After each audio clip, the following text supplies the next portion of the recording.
지난주까지 나눈 내 집을 찾아서의 꿈 이야기는 저와 여러분에게 천국에 대한 소망을 더욱 갖게 하는 그런 계기가 된 줄로 믿습니다.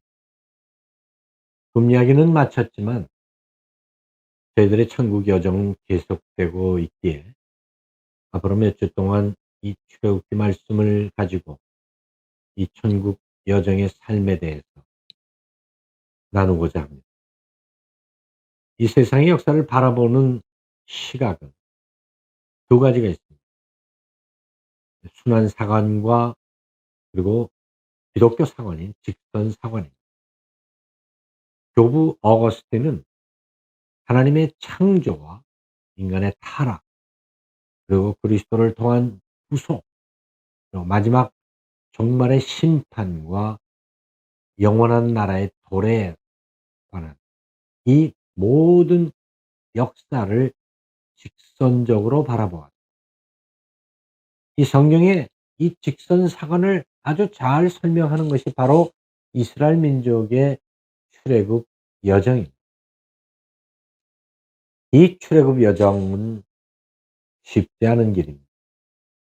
그들이 무수한 고난과 또 적의 도전 속에서 싸우고 씨름하지만 그러나 여전히 하나님은 그들을 훈련시키는, 그들을 이끄시는 모습을 우리는 보게 합니다. 아브라함을 통해서 고센 땅에 정착해서 당대 최고의 풍요와 안정을 누리던 이스라엘 민족에게 뜻하지 않은 복병이 나타났습니다. 바로 요셉을 알지 못하는 새 왕의 출현, 그들에게 상상하지 못하는 고난이 시작된 것입니다. 그러나 그 뒤에는 그들을 광야로 이끌어 천국을 향한, 가나안을 향한 하나님의 놀라운 계획이 숨겨져 있었음을 우리는 알게 됩니다. 이스라엘 자손은 생육하고 불어나 번성하고 매우 강하여 온 땅에 가득하게 되었더라. 요셉을 알지 못하는 새 왕이 일어나 애굽을 다스리더라. 애굽을 당대 최고의 그 부강한 나라로 일으킨 히브리 노예 출신 그 요셉 총리를 사람들은 다 잊었습니다.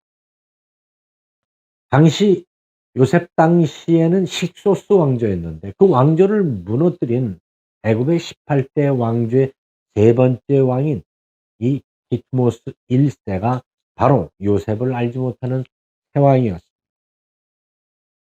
그는 히브리 민족이 강성해지는 것을 두려워해서 그들을 핍박하고 산하 제한을 통해서 억제하고 누르기 시작했습니다.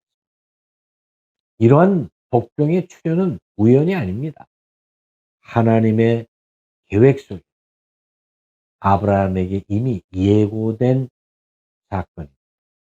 여호와께서 아브라함에게 이르시되 너는 반드시 알라. 내 자손이 이방에서 객이 되어 그들을 섬기겠고 그들은 400년 동안 내 자손을 괴롭히리니.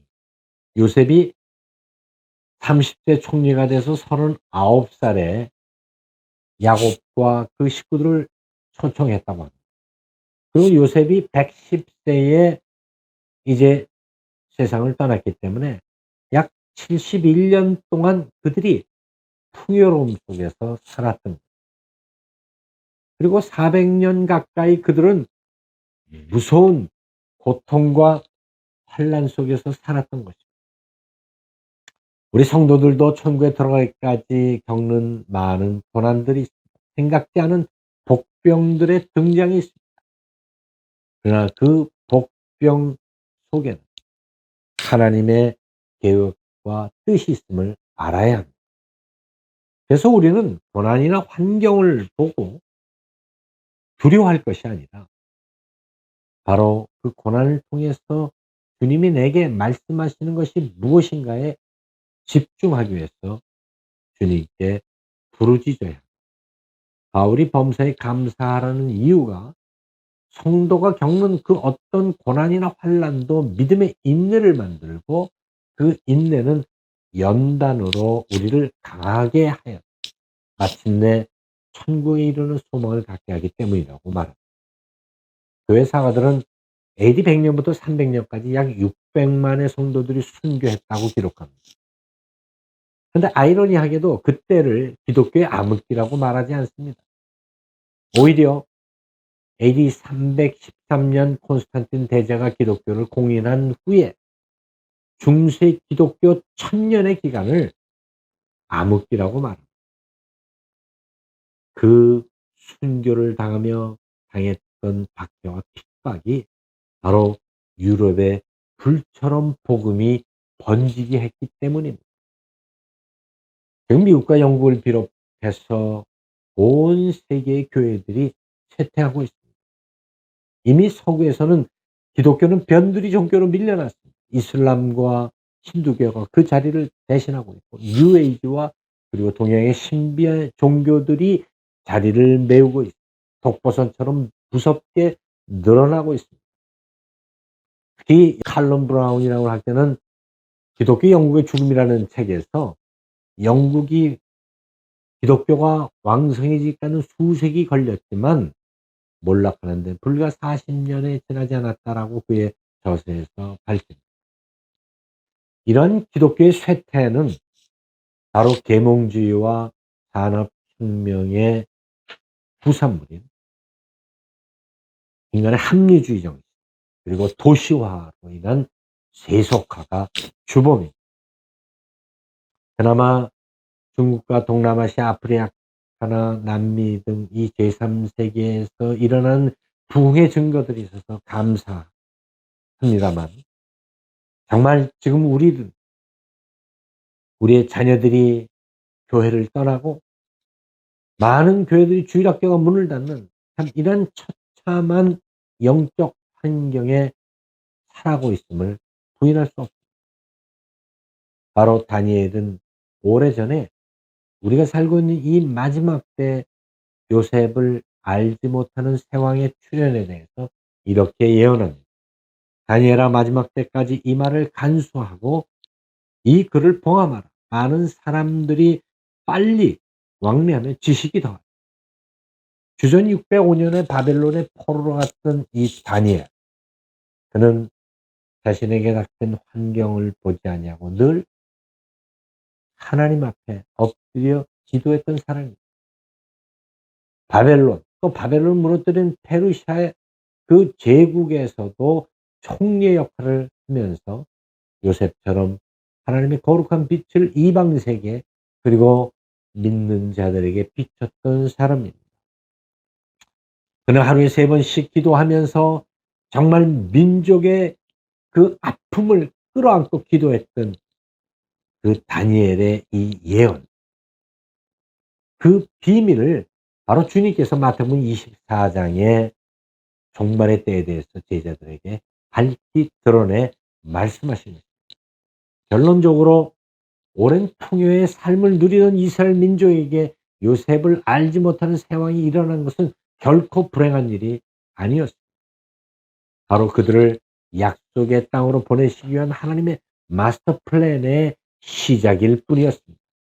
아무리 바로가 산하 제한을 하고 포악하게 그들을 다루어도 그들은 강성해졌던 것입니다. 이것이 주님의 방법입니다. 이러한 세왕의 출현을 통해서 이스라엘 백성들은 애굽이 영원히 거할 땅이 아니라고 하는 것을 주님이 보여주신 것입니다.